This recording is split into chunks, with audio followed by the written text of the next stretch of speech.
ये जो एक साजिश चल रही है जिसको मैं साफ शब्दों में बोल सकता हूँ, कि जो सबसे पहले एजुकेशनल सिस्टम को हार्म करना।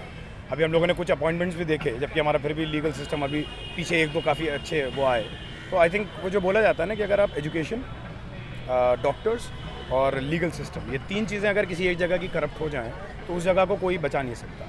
तो आई थिंक एक उसकी कोशिश चल रही है। और अभी जो हमारा पूरा फ्यूचर है, ये धीरे धीरे करके एक एक चीज़ का राइट जो है वो लेते रहते हैं। एक पोलराइजेशन क्रिएट करने की कोशिश हो रही है बहुत बहुत ज़्यादा स्ट्रांगली। वो चाहे कपड़े हों, चाहे वो खाना हो, हर चीज़ के ऊपर इनकी बातें आ रही हैं। और ये सबसे ज़्यादा ख़तरनाक स्टेप है, क्योंकि वो लोगों को कहीं पर्सनली जो है हर्ट कर रहा है, क्योंकि अरे यार मेरे खाने को मना कर दिया, मेरे कपड़े को मना कर दिया। लोग इसलिए उसके लिए बोल रहे हैं। लोगों को समझ में ये नहीं आ रहा है कि जिनके लिए हिंदुस्तान में बहुत सोचा जाता है, हमारे बच्चे या हमारा फ्यूचर, वो फ्यूचर ही ख़राब करने की कोशिश जो है वो सरकार कर रही है।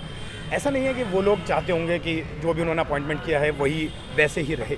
It's a kind of dictatorship, it's a kind of creating polarization, a communal tension, and basically ruining the art and also general educational system.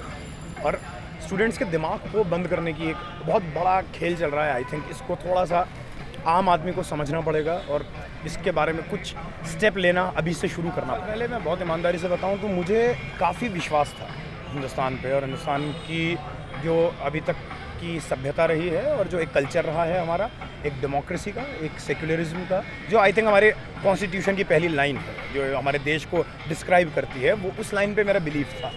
पर हाँ, वो बिलीफ टूटा था जब ये सरकार आई थी, क्योंकि एक पोलराइजेशन क्रिएट करने वाली सरकार जब पावर में आती है तो हमेशा ख़तरनाक काम होता है वो। तो एक वो डर था। और अब कभी कभी बहुत डर लगता है, कभी कभी लगता है कि जो मेरे आसपास चीज़ें हैं वो छिन जाएंगी, जो छिन रही हैं। कई हमारे दोस्त ऐसे हैं, कई हमारे लोग ऐसे हैं जो धीरे धीरे अब ना नम होते जा रहे हैं। आई थिंक ये सबसे बड़े जो ख़तरा मेरे हिसाब से क्रिएट हो रहा है वो हो रहा है कि आम आदमी नम हो रहा है। कई बार बहुत ज़्यादा गुस्सा आता है, कई बार लगता है कि एकदम कहीं खड़े होके मतलब चिल्लाएं और अपने अंदर का गुस्सा बाहर निकालें, पर ऑब्वियसली वो एक सोल्यूशन नहीं होता।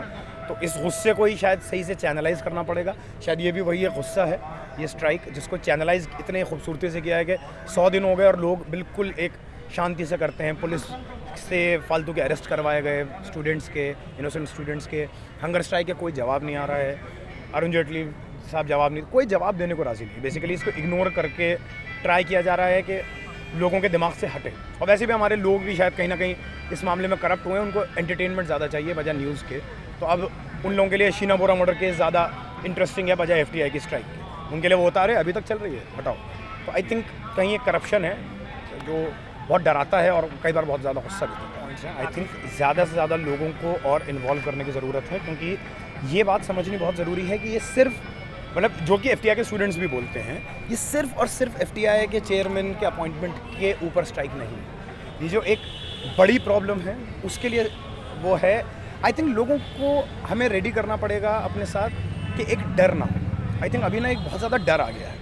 कहीं किसी का ये डर है, मतलब अगर मैं अपनी इंडस्ट्री के लोगों के हिसाब से बोलूँ, कहीं किसी का डर है कि अरे यार नहीं यार अपनी फिल्म का फिर आगे रिलीज़ में प्रॉब्लम हो सकती है। कुछ मुझे पता नहीं, मतलब मैंने सुना नहीं, पर मुझे ऐसा लगता है कि शायद ये ऐसे कुछ अजीब से डर हैं जो लोग बोलने में घबरा रहे हैं। आई थिंक हम लोगों को और अवेयर करना पड़ेगा।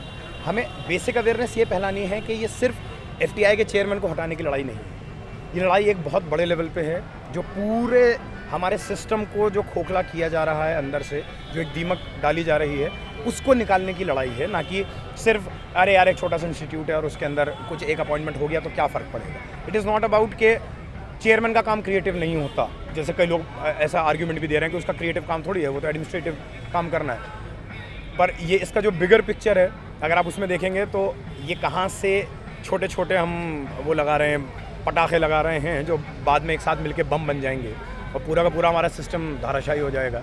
आई थिंक उसके लिए अवेयर करना ज़रूरी है और लोगों को जोड़ के धीरे धीरे साइलेंट प्रोटेस्ट, बिकॉज ये एक बहुत अग्रेसिव टाइम आ गया है, बहुत ज़्यादा वल्नरेबल टाइम आ गया है। अग्रेशन से तो काम होगा नहीं।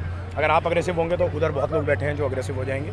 आई थिंक हम लोगों को एक इसी तरीके के कायदे के प्रोटेस्ट, जो कि सिर्फ FTI में ना रह के बाहर निकले, जैसे बहुत अच्छा है दिल्ली में जिस तरह से लोगों ने किया, और अलग अलग शहरों में, यूनिवर्सिटीज़ में लोग सपोर्ट में आ रहे हैं।